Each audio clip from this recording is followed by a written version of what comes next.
Astaghfirullah. Bismillahirrahmanirrahim. Assalamualaikum warahmatullahi wabarakatuh.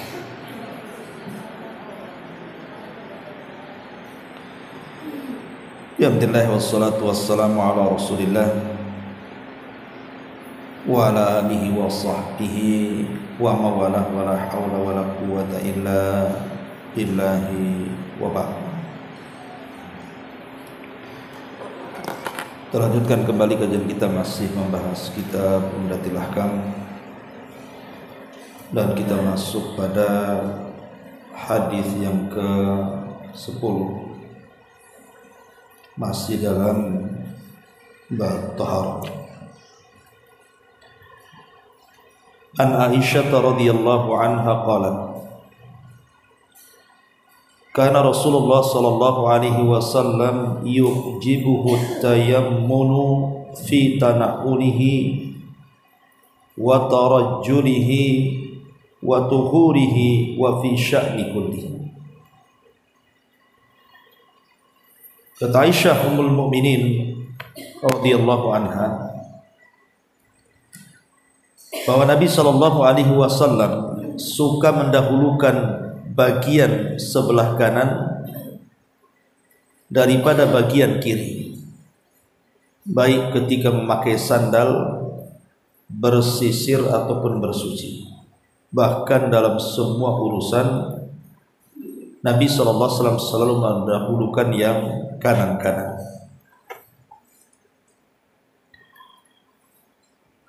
Ma'asyiral muslimat yang dimuliakan Allah Subhanahu wa taala, hadis ini ada beberapa faedah yang bisa kita petik. Apa saja? Pertama, yang bisa kita ambil faedah dari hadis ini, taqdimul yamin lil asya'i thayyibati wa huwal afdalu syar'an wa aqlan wa tibban. Disyariatkan mendahulukan yang kanan untuk sesuatu yang baik-baik, dan itu hukumnya afdal berdasarkan syar'i, akal ataupun kesehatan. Kemudian yang kedua, sebaliknya daripada yang pertama, bahwa yang kiri-kiri itu lil asya'il mustaqdar, dipakai untuk perkara-perkara yang dianggap kotor, baik secara syar'i ataupun secara akal. Dari sini kita tahu tentang keutamaan menggunakan yang kanan, baik tangan ataupun kaki. Karena begini, kenapa kemudian syariat ini mensyariatkan kita untuk mendahulukan yang kanan dibandingkan yang kiri? Pertama, karena memang Nabi Shallallahu Alaihi Wasallam mencontohkan seperti itu, dan tentunya Nabi Shallallahu Alaihi Wasallam ketika mencontohkan seperti itu tidak datang dari dirinya, tapi wahyu yang memerintahkannya. Yang kedua, menggunakan yang kanan itu dalam rangka menyelisih setan. Karena dalam beberapa perkara setan itu selalu menggunakan yang kiri-kiri. Contoh ketika makan dan minum, setan itu selalu menggunakan tangan kiri untuk makan ataupun untuk minum. Jadi dengan kita mendahulukan yang kanan itu, hakikatnya kita sedang menyelisihi syaitan. Kemudian yang ketiga, Dari sini kita tahu bahwa tangan kanan itu lebih mulia, lebih terhormat dibandingkan tangan kiri.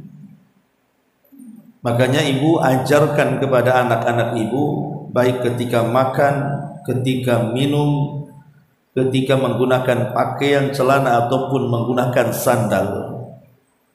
Perhatikan, jangan sampai kemudian anak-anak kita mendahulukan yang kiri, akhirnya jadi kebiasaan. Kemudian juga yang keempat, bahwa ini bagian daripada adab bersama manusia. Ketika seseorang bersalaman umpamanya, bersalaman, tangan ketemu tangan, kalau seandainya kita serahkan yang kiri, sementara lawan daripada orang yang salaman itu menggunakan tangan kanan, tentu tidak ketemu juga kan, yang satu ngadap sana, yang satu ngadap sini kan.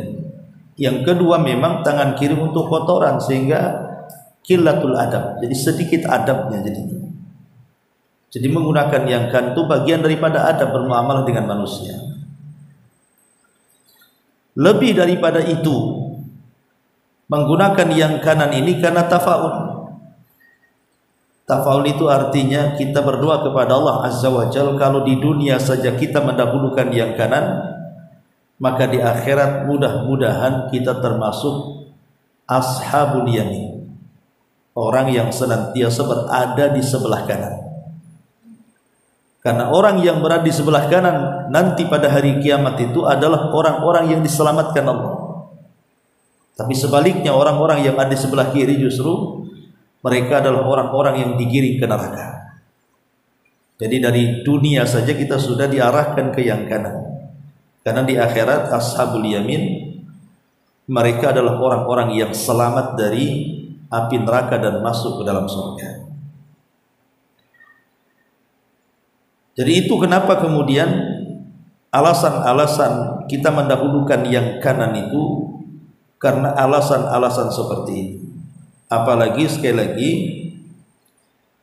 bahwa sunnah Nabi SAW, baik dari ucapan beliau ataupun perbuatan beliau, itu selalu menggunakan yang sebelah kanan, baik tangan ataupun kaki. Kemudian juga diantara faedahnya hadis ini, bahwa kalau kita cermati hadis ini mengajarkan kepada kita untuk perbaikan manusia, untuk penjagaan manusia supaya manusia itu terhindar dari bahaya dan madharat. Umpamanya orang makan dengan tangan kiri sementara dia cebok dengan tangan kiri, berarti secara kesehatan membahayakan. Karena boleh jadi ketika dia mungkin cebok kurang bersih, ada kotoran atau najis kemudian menempel di tangan, kemudian kita gunakan makan. Ataupun umpamanya memasukkan sesuatu, pakai celana ataupun pakai sandal dan begitu seterusnya. Terkadang kalau menggunakan kaki kiri itu karena tidak terbiasa, bisa saja kemudian dia jatuh, kepleset atau apa gitu kan. Intinya bahwa syariat ini mengajarkan keselamatan dan kebersihan. Makanya kalau kita lihat banyak sekali hadis-hadis Nabi SAW, bukan hanya perkara makan dan minum, tapi hampir seluruhnya dalam kehidupan Nabi SAW, kecuali yang dikecualikan menggunakan yang kiri. Umumnya Nabi SAW menggunakan yang kanan-kanan. Bahkan kalau seandainya ada perkara yang tidak ada dalilnya apakah harus kiri atau kanan, tetap kita kembali kepada hukum asal menggunakan yang kanan. Begitu kata para ulama, karena kondisi tentang masalah mendahulukan kanan dan kiri ini terbagi menjadi 3 kondisi ya. Pertama, sesuatu yang sifatnya mulia, sesuatu yang sifatnya baik, indah, maka mendahulukan yang kanan lebih baik dibandingkan yang kiri. Contoh seperti makan, minum, pakaian, wudhu, mandi, pakai sandal, bersisir, dan begitu seterusnya. Maka ini kan sifatnya mulia, maka dahulukan yang kanan dibandingkan yang kiri. Tapi sebaliknya sesuatu yang buruk, umpamanya seseorang itu buang hajat kecil, buang hajat besar, atau membuang sesuatu dengan tangan kita yang sifatnya kotor gitu ya, maka tentu menggunakan yang kiri jauh lebih baik lagi ya. Masuk kamar mandi, keluar masjid, melepas sandal, dan begitu seterusnya. Tapi kalau tidak ada suruhan apakah yang kanan atau yang kiri, maka kondisi yang ketiga kembali kepada hukum asal, bahwa yang kanan itu jauh lebih baik dibandingkan yang kiri. Taib, masyarul muslimat yang dimuliakan Allah Subhanahu wa taala. Di sini Nabi sallallahu alaihi wasallam dijelaskan di antara perbuatannya oleh Ummuna Aisyah radhiyallahu anha, yu'jibuhu at-tayammum. Beliau suka dengan yang kanan. Pertama, fi tana'ulihi, ketika beliau menggunakan sandal. Jadi ketika menggunakan sandal, Nabi SAW suka dengan mendahulukan kaki kanan sebelum kiri. Tapi kalau melepasnya terbalik, kaki kiri dulu baru kanan. Maksud saya ini memakainya. Bicara soal memakai sandal, tentu memakai sandal juga dalam Islam itu diatur. Itu menunjukkan kesempurnaan Islam, bahwa Islam itu bukan hanya mengatur perkara-perkara ibadah saja. Tidak, bahkan sampai kepada ada bersandal itu dalam Islam itu ada. Dan ini tidak pernah diajarkan di luar ajaran Islam. Menunjukkan sempurnanya Islam, bahwa semua diatur, sampai ke sandal, urusan sandal pun diatur dalam Islam. Pertama, tentu at-tayammun fi na'li, menggunakan kaki kanan dalam bersandal ini sesuatu yang disyariatkan berdasarkan hadis Aisyah yang kita baca. Kemudian juga melepaskan dengan kaki kiri ketika seseorang hendak melepaskan sandal. Ini bagian adab juga. Kemudian yang ketiga, duduk ketika menggunakan sandal. Karena sandal di zaman itu, di zaman Nabi itu kan modelnya sepatu diikat gitu kan, sehingga harus duduk. Kalau berdiri agak sulit, bisa membahayakan gitu. Tapi sekarang kan alhamdulillah sandal mudah gitu ya, walaupun sambil berdiri pun kita bisa menggunakan sandal. Kalau kan pakai khuf, ya pakai khuf namanya, agak sulit kecuali dengan duduk. Kemudian juga yang keempat, dilarang, tidak boleh seseorang itu menggunakan satu sandal ketika berjalan. Tidak boleh. Kata Nabi SAW, la yamshi ahadukum fi na'lin wahidatin, tidak boleh seseorang itu berjalan dengan satu sandal, imma lepas dua-duanya atau pakai dua-duanya, kata Rasul. Umpamanya nih ibu ke pasar, Allah takdirkan lepas pula talinya yang salah satunya, maka ibu jangan menjinjing satu sandal, yang satunya pula dipakai. Atau ketemu kresek di jalan, diganti sandalnya dengan kresek yang satu kakinya. Tidak boleh lepas dua-duanya, karena ini larangan. Ya, tidak boleh menggunakan satu sandal itu. Dan kalau ibu pakai satu sandal kemana-mana pun dibilang orang gila. Coba aja pakai satu sandal kemana-mana, orang bilang kenapa orang itu jibat. Jadi Islam itu juga menjaga penampilan kita. Kalau mau pakai sandal pakai dua-duanya, kalau mau melepas lepaskan dua-duanya.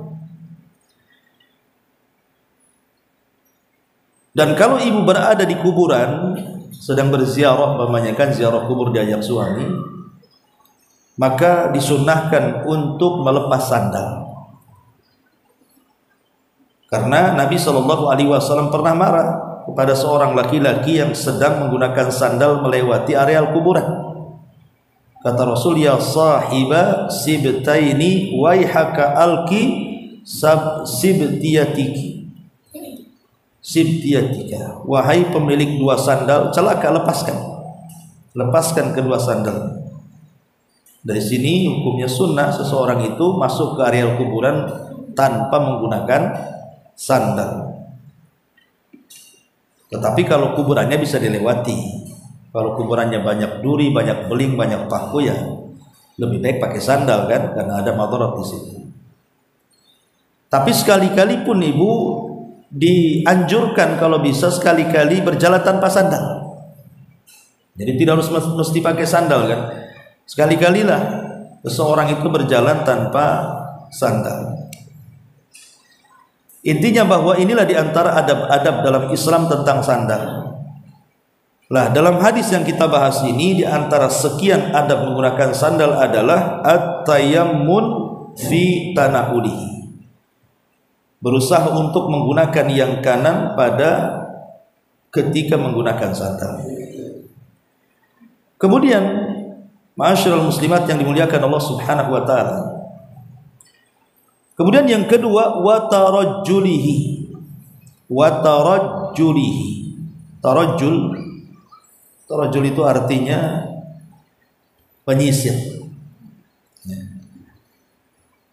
Sebagian para ulama seperti yang dijelaskan Al-Hafidh Ibnu Hajar Al-Asqalani ketika beliau memaknai makna tarajjul. Makna tarajjul adalah menyisir rambut kepala, termasuk juga dengan janggut, dengan cara meminyaki keduanya. Dikasih minyak gitu ya. Itu disebut tarajjul. Supaya lebih rapi lagi maksudnya. Karena ada rambut-rambut itu yang susah diatur, centang perenang ke sana kemari disisir, tetap saja ke situ gitu ya. Lah supaya rapi, maka ditarajjul, maksudnya dikasih minyak kemudian disisir, baik rambut laki-laki atau perempuan ataupun janggut bagi laki-laki.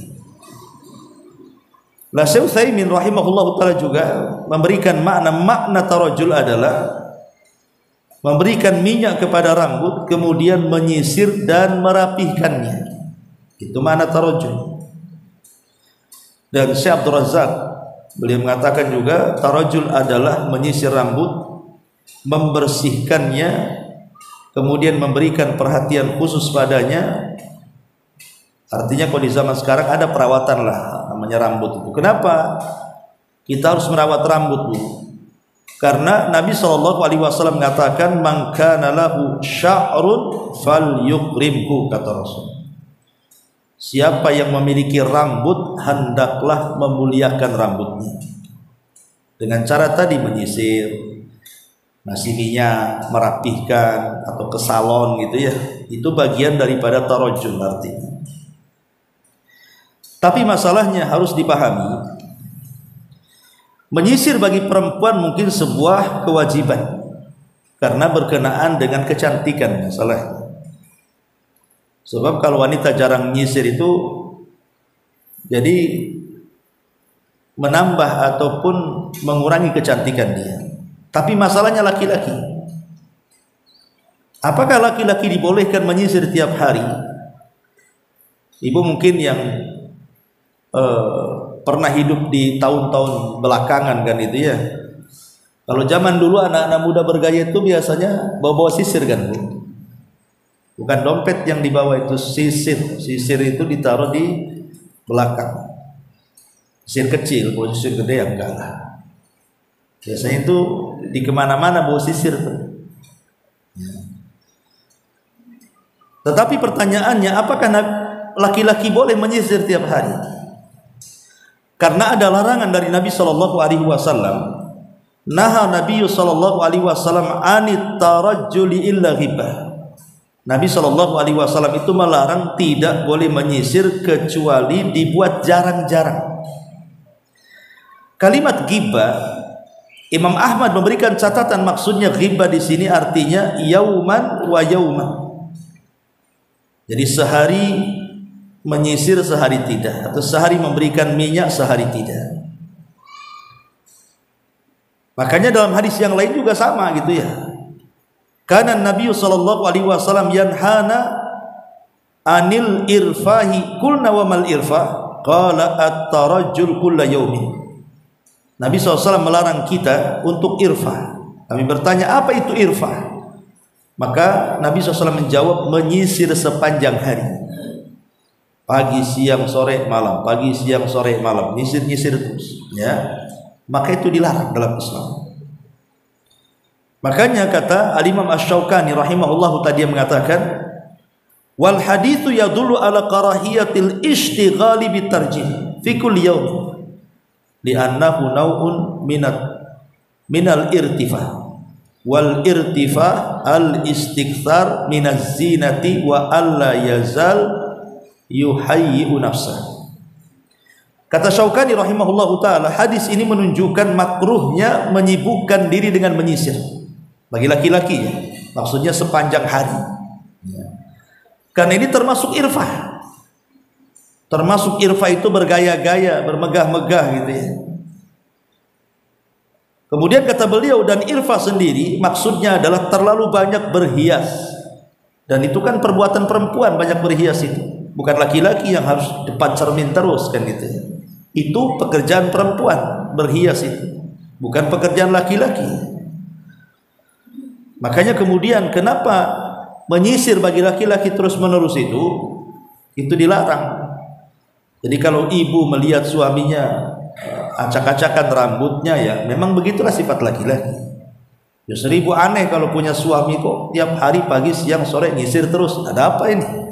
Nyisir terus itu. Karena itu tugasnya perempuan. Tukang sisir itu biar nampak cantik rapi gitu. Kau laki-laki ya. Makanya kenapa secara umum Nabi sallallahu alaihi wasallam sampai mengatakan la'anan Nabi sallallahu alaihi wasallam al-mutasyabbihina minar rijali bin nisa. Rasul melaknat laki-laki yang menyerupai wanita ataupun sebaliknya.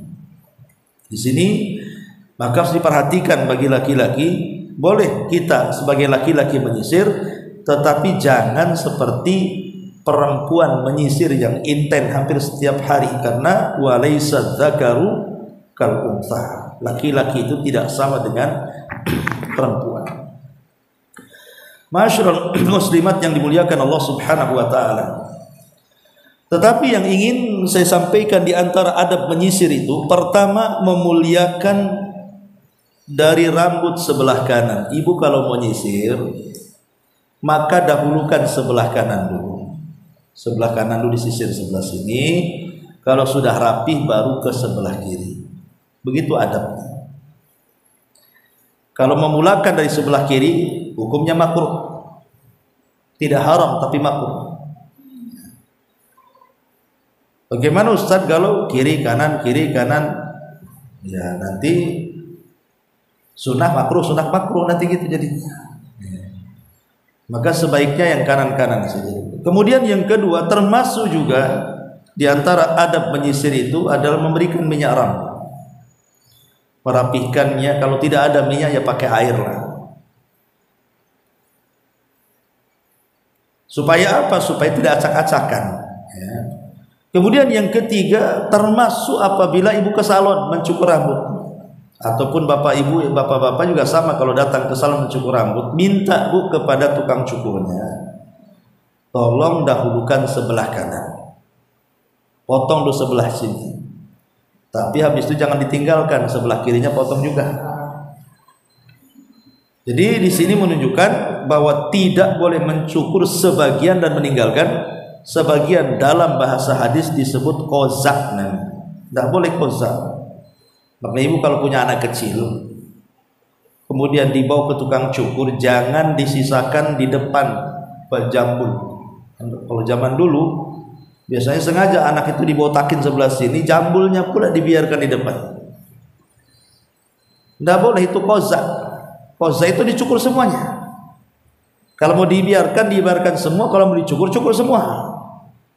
Karena lihat anak-anak zaman sekarang ini sudah bagus-bagus nih rambut nih, ya dicukur kayak tentara gitu, disisakan hanya berapa senti saja. Nanti dicuak pula di sini. So, ngapain dicuak-cuak di situ? Biar keren-keren dari mana? Islam tidak mengajarkan seperti itu. Jadi qazak dilarang, tidak boleh mencukur sebagian dan meninggalkan yang lainnya. Termasuk juga tidak boleh berlebih-lebihan. Tidak boleh sampai berlebihan mengurus rambut dan menyisirnya. Sampai ada orang yang pengen bagus rambut itu sampai menghabiskan biaya banyak, berlebihan. Ya, sampai kemudian diwarnai dengan berbagai macam warna dan pokoknya dia perhatikan rambutnya saja. Nggak boleh, secukupnya saja kalau mau merawat rambut. Nggak boleh berlebihan. Karena biaya untuk perawatan yang harusnya untuk yang lainnya habis di situ. Nanti takutnya masuk kepada israf, membelanjakan kepada sesuatu yang dihalalkan tapi berlebihan. Dan Allah melarang tidak boleh israf. Innallaha la yuhibbul musrifin. Allah tidak suka dengan orang-orang yang israf. Orang-orang yang membelanjakan tetapi berlebihan dalam belanjanya. Kalau mubadzir itu orang yang membelanjakan sesuatu yang diharamkan Allah Subhanahu wa taala. Ini yang kedua, fi tana'ulihi wa tarajjulihi. Kemudian yang ketiga, wa tuhurihi. Dan juga dalam bersuci. Nabi sallallahu alaihi wasallam selalu mendahulukan yang kanan. Dalam bersuci, Nabi SAW selalu mendahulukan yang kanan. Karena Nabi SAW mengatakan saat salah satu putri beliau meninggal dunia, kemudian dimandikan, maka Nabi SAW memerintahkan kepada orang yang memandikan putrinya ini, apa kata Rasul? Dahulukan yang kanan dulu. Kata Nabi SAW, dahulukan yang kanan dulu ketika memandikan Zainab putra beliau. Sebagaimana dinyatakan Ummu Atiyah radhiyallahu anna Nabi sallallahu alaihi wasallam qala lahunna fi ghasli ibnatihi Zainab ibda'na bi yaminiha wa mawadi'al wudu'i minha muttafaqun alaih.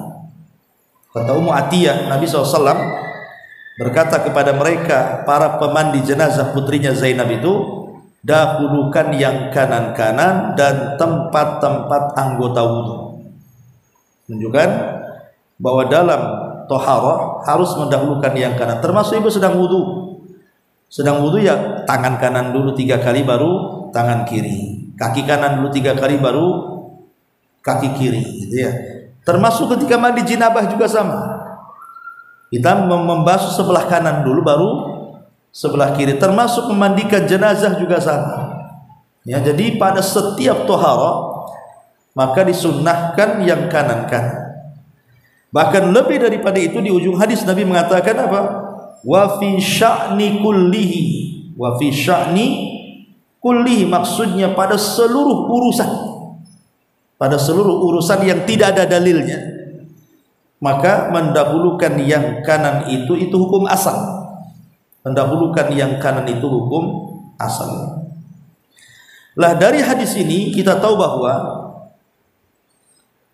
di antara kesempurnaan nikmat yang Allah Subhanahu wa taala berikan kepada kita adalah kesempurnaan agama yang mengatur sampai kepada urusan sandal, urusan menyisir, urusan sesuci, sampai kepada semua urusan.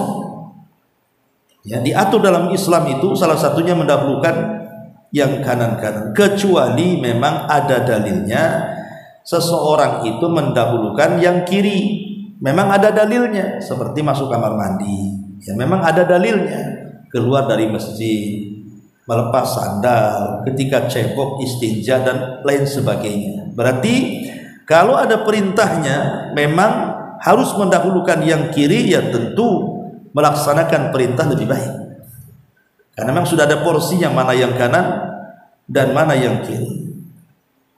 Bahkan Syekh Ibnu Utsaimin rahimahullahu taala sampai mengatakan wujubul akli bil yamin wa wujubus syurbi bil yamin wa annal akla bis shimali aw syurba bis shimali haram.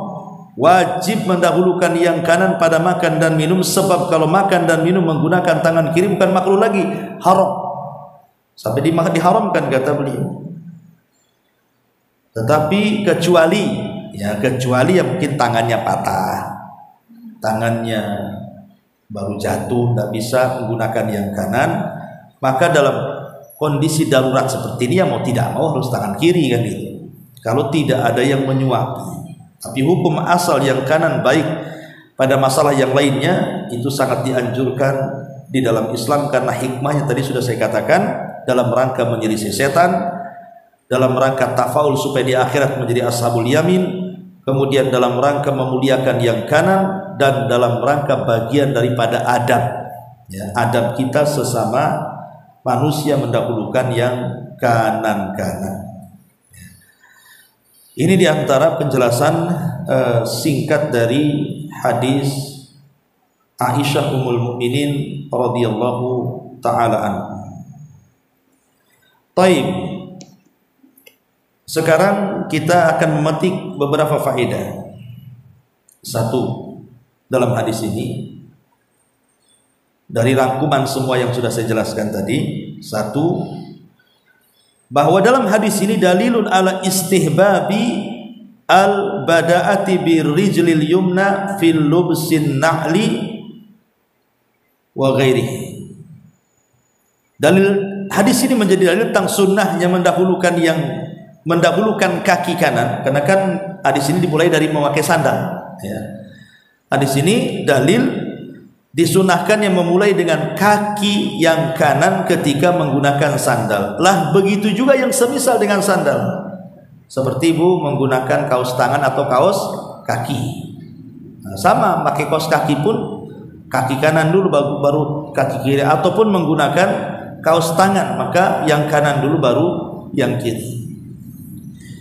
Kemudian yang kedua, dalilun ala istihbabi al-bada'ati bil janibil ayman minar ra'si inda tasrihihi wa duhnihi wa rubbama yuqal mithluhu fi tamshiti lihyati. Hadis ini juga dalil disunahkan memulai dari samping sebelah kanan kepala saat mencukurnya, atau saat memberikan minyak kepada rambutnya, atau saat merapihkan janggutnya bagi laki-laki. Kemudian yang ketiga, hadis ini juga dalilun ala istihbabi al-bada'ati bil yamin fil wudu'i wal ghusli.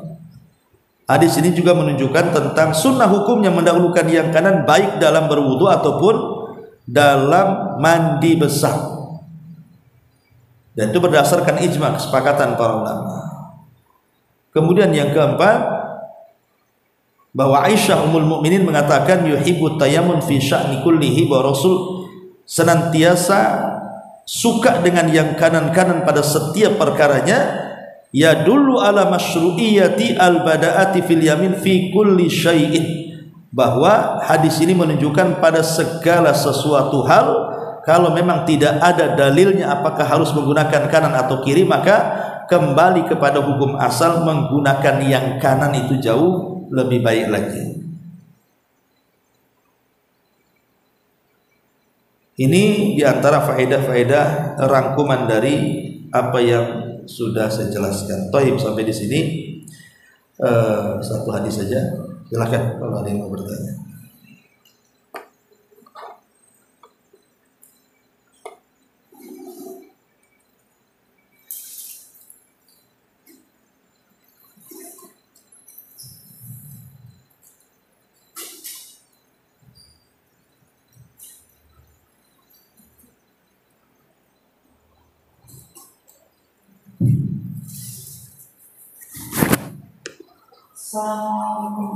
Waalaikumsalam. Di sini sudah Ustaz rangkum ya hadis dari Aisyah radhiyallahu anha, menunjukkan yang sesuatu yang termasuk dalam memakai sandal. Terus Ustaz mungkin sebagian dari kamu ya Ustaz ini hanya anak ini memperjelas ya Ustaz. Berarti di sini intinya bukan hanya untuk melakukan ibadah ya Ustaz, tapi sesuatu yang bersifat yang baik semua kita lakukan dimulai yang kanan. Bukankah itu juga termasuk dalam menulis ya Ustaz, menulis kitab dan buku pelajaran juga kita mulai dari kanan. Terus dalam mengikat ini juga kan Ustaz, apabila kita harus menggunakan tangan yang kanan, karena kita juga mengeluarkan kotoran. Nah, seperti itu Ustaz. Berarti dia tidak semua hal-hal yang terkait untuk ibadah, tetapi perbuatan yang itu untuk baik harus kita lakukan yang kanan. Apakah begitu Ustaz? Iya, alhamdulillah, kan kaidahnya sudah jelas bahwa sesuatu yang baik walaupun tidak ada dalilnya, dahulukan yang kanan. Pokoknya sesuatu yang baik. Tapi sesuatu yang kotor, hukum asalnya yang kiri. Contoh umpamanya ibu mau mengeluarkan ingus, kan lubang hidung kan dua nih. Ya, mana yang kiri mana yang kanan kan itu. Karena ini sifatnya kotoran, maka yang kiri dulu kan. Ini gini, baru yang kanan gitu. Tapi kalau sifatnya kebaikan, ya seperti menulis itu kan yang baik. Kalau menulis kan baik, berarti kan dia yang kanan dulu. Jangan sampai kidal gitu ya, yang kiri. Tapi yang sifatnya kotor, apakah sikat gigi ini membuang kotoran? Ya kan begitu. Nah, berarti kalau yang sifatnya kotor, yang kiri dulu. Iya, Allah. Anak lupa kalau kasar di dalam surat Al-Maidah kita ada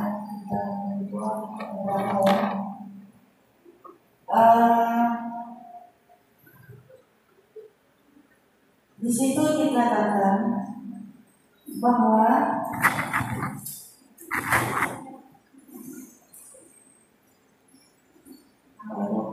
dan ibu Ustaz, anak lupa tadi saya sudah buat satu pertanyaan tapi lupa. Apa? Jawabannya pun lupa juga.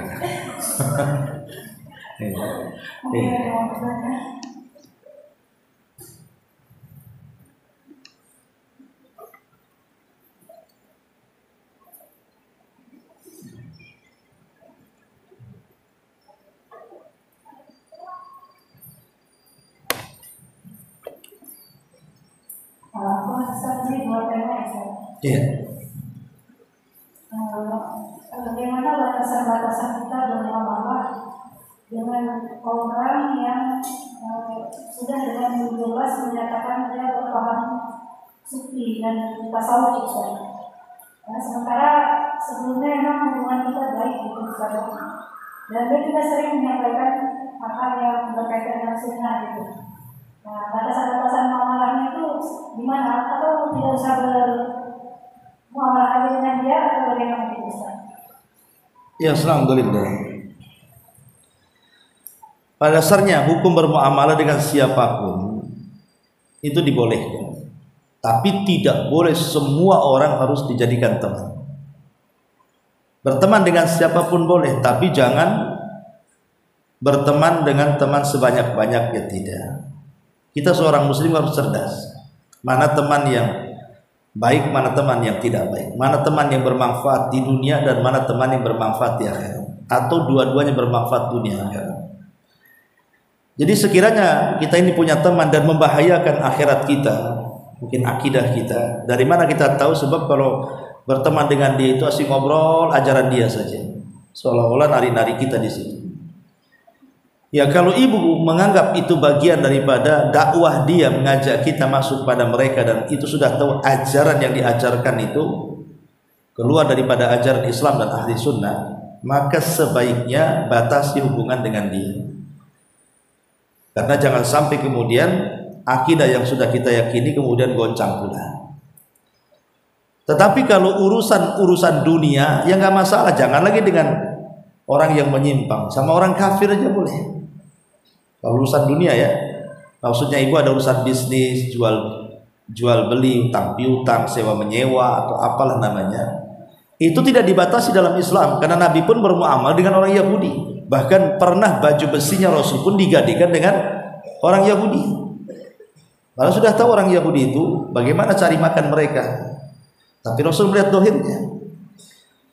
Bahkan ketika hijrah sendiri, yang mengantarkan Rasul dengan Abu Bakar dari Mekah ke Madinah itu siapa? Orang Yahudi.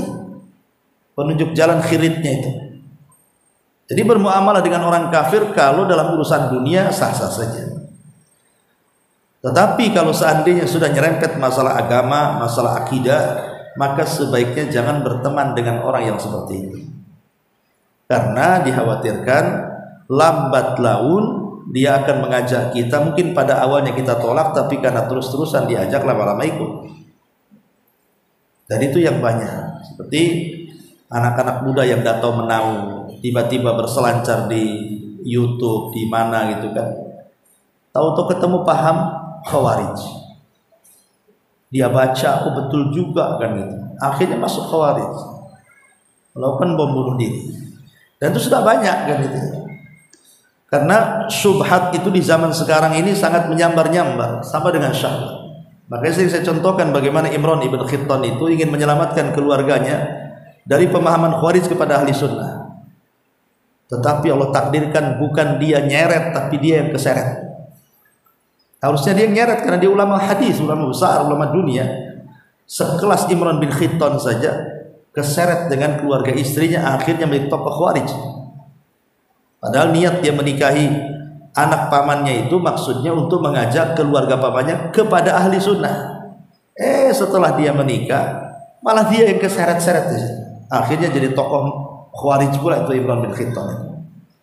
Maka sebaiknya lihat bermuamalah itu kalau sudah mulai mengacaukan akidah, sebaiknya jangan berteman dengan orang seperti itu. Tapi kalau masih ya hanya berkawan biasa, tidak ada sangkut pautnya, apalagi dia lebih toleran dengan kita, ya sudahlah, urusan akidah kamu akidah saya, kita berteman ini hanya sebatas tetangga atau teman atau apa atau bisnis atau apa, nggak ada masalah. Tapi kalau sudah merusak akidah, sebaiknya jangan ditemani. Wallahu a'lam.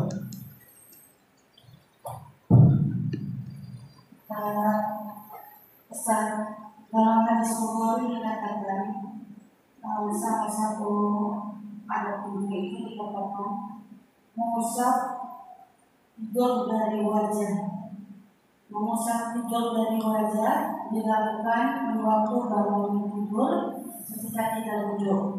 Terus gimana kelanjutannya dengan hadis yang lain dikatakan sesungguhnya kita harus mencuci tangan dulu sebelum wudhu, karena kita nggak tahu tangan kita berada di mana.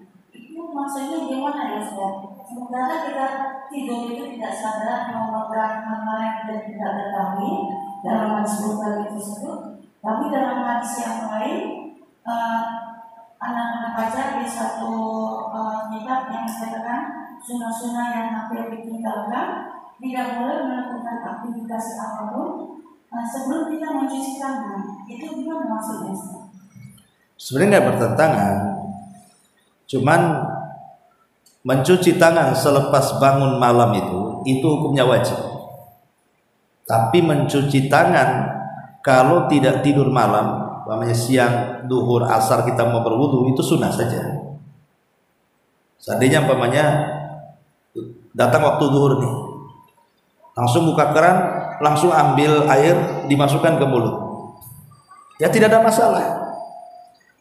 Tapi kalau sholatnya bukan duhur, anggap subuh kan bangun malam tuh, maka tidak boleh kemudian ambil air kemudian memasukkan ke mulut, tapi cuci dulu 3 kali. Kenapa? Karena hukum mencuci tangan selepas bangun tidur itu wajib hukumnya. Kenapa wajib? Karena ada nas khusus. Kata Nabi SAW, fa inna ahadakum la yadri aina batat yadu. Karena salah seorang di antara kalian tidak tahu tangan kalian menginap di mana di malam hari. Maka sebab hadis ini makanya mencuci tangan selepas bangun tidur malam itu hukumnya wajib, bukan sunnah. Tapi kalau selain daripada itu, maka mencuci tangan itu hukumnya sunnah. Tidak ada masalah gitu kan. Hukumnya sunnah karena tidak ada nasnya. Kembali kepada perbuatan Rasul, kalau wudu mendahulukan mencuci tangan baru kemudian berwudu. Sebenarnya tidak ada bertentangan hadis itu ya. Wallahu a'lam. Satu lagi Ustaz. Ya.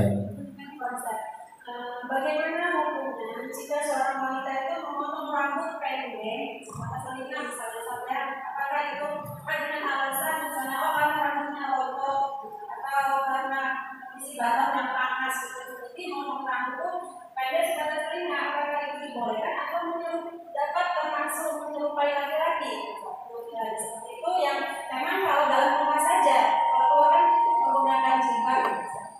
Iya.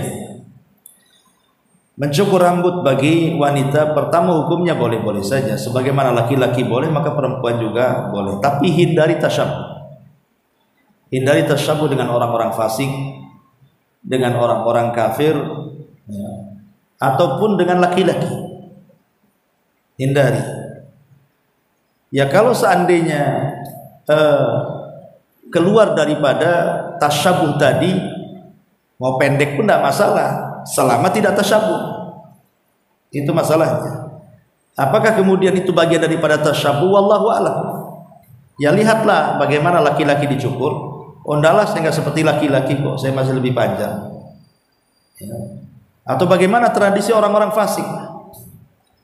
Orang-orang fasik itu kan lihat, mereka itu rambut kadang-kadang dimacam-macam kan.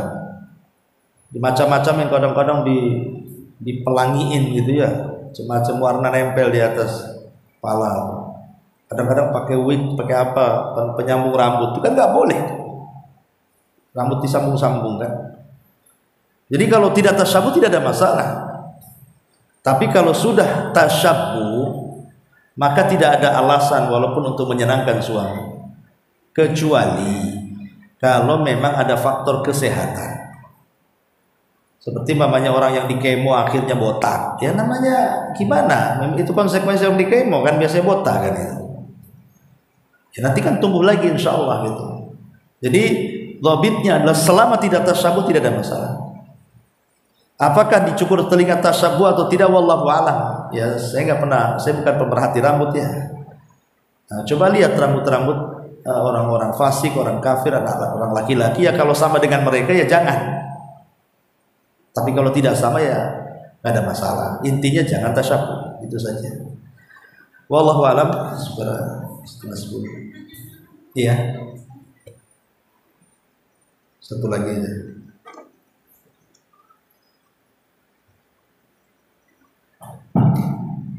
Pertanyaan yang awal ya Ustaz, hadis Bukhari tadi Ustaz, yang dibawa kan Ustaz sudah menjelaskan tidak boleh waktu itu hadis bukan sunatan.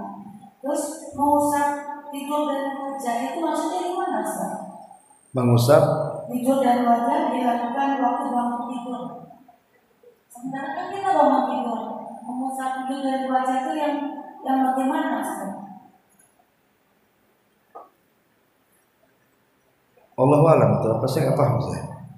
Ya, mungkin tulis karena membaca satu artikel, nggak paham, melihat tulis ini maksudnya bagaimana gitu. Ya, bagaimana saya tidak paham mau jawab pula kan gitu. Pertanyaannya tidak paham. Maksudnya ada nggak sunnah bangun tidur itu kita Mengusap wajah. Oh, apakah ada sunnahnya bangun tidur mengusap wajah? Ya, sementara di hadis lain kan harus mencuci tangan terlebih dahulu. Oh, iya. Coba saya cek dulu ya. Hadis Bukhari.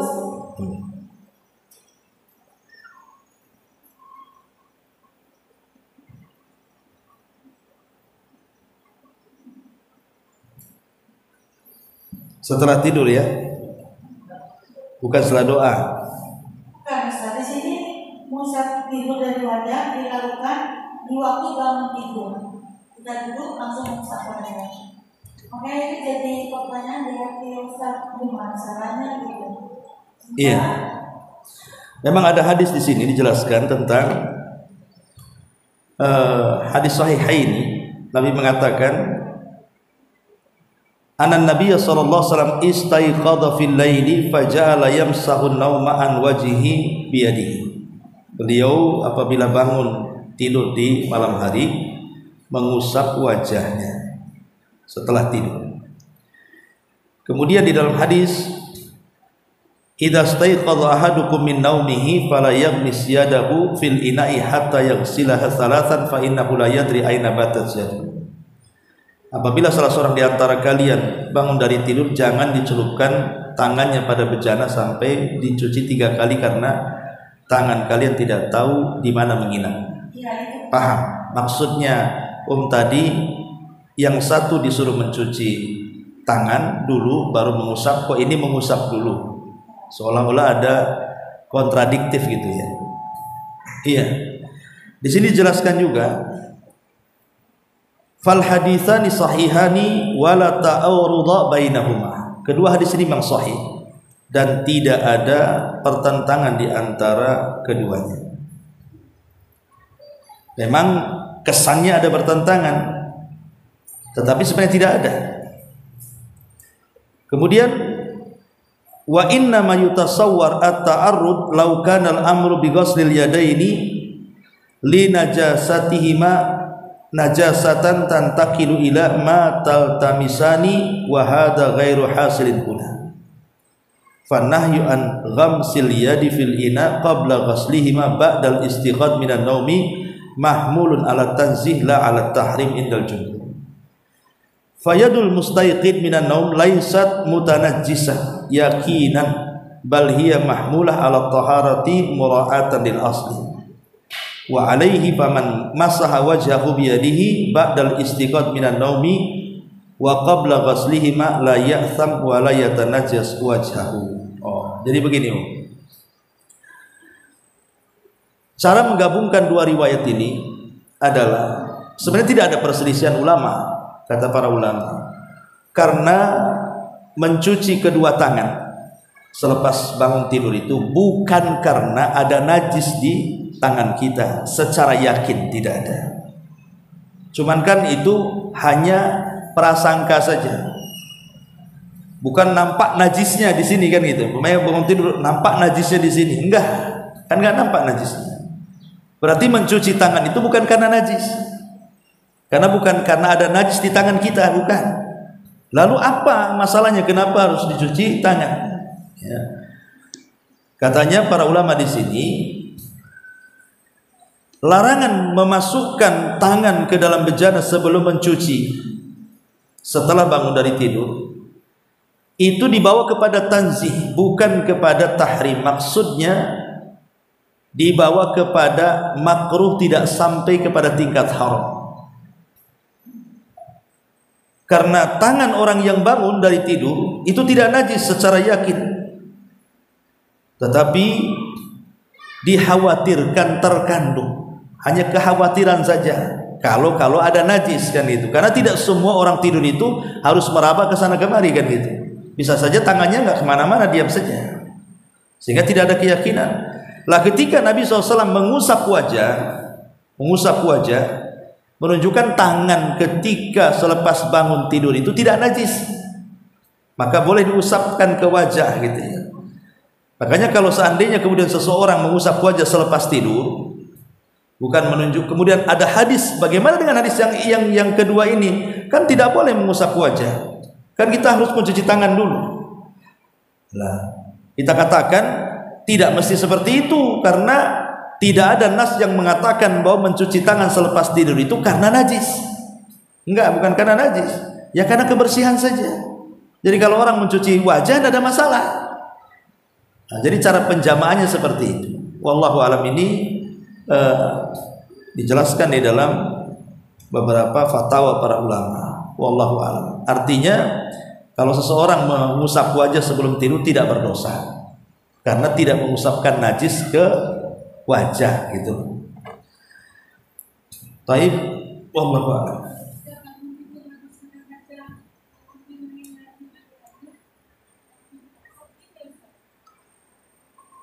Yang mengusap wajah, yang mengusap wajah lah. Nah, biasanya kan mengusap wajah itu karena mungkin ada kotoran di mata atau apa kan? Kan biasanya kan orang begini kadang ya biasalah, wajar kan orang baru bangun tidur kan, atau mungkin ada apa, karena di zaman Rasul ibu senang lah bisa tidur di kasur, pipi pun bisa bersih kan itu. Kalau di zaman itu tidur di pelapak kurma banyak debu banyak apa kan, ya wajar lah kan itu. Nabi mengusap wajah ketika bangun tidur. Wallahu a'lam. Sudah setengah 10. Subhanallah bihamdika asyhadu an la ilaha illa anta astaghfiruka wa atubu ilaik. Allahu ta'ala. Assalamualaikum warahmatullahi wabarakatuh.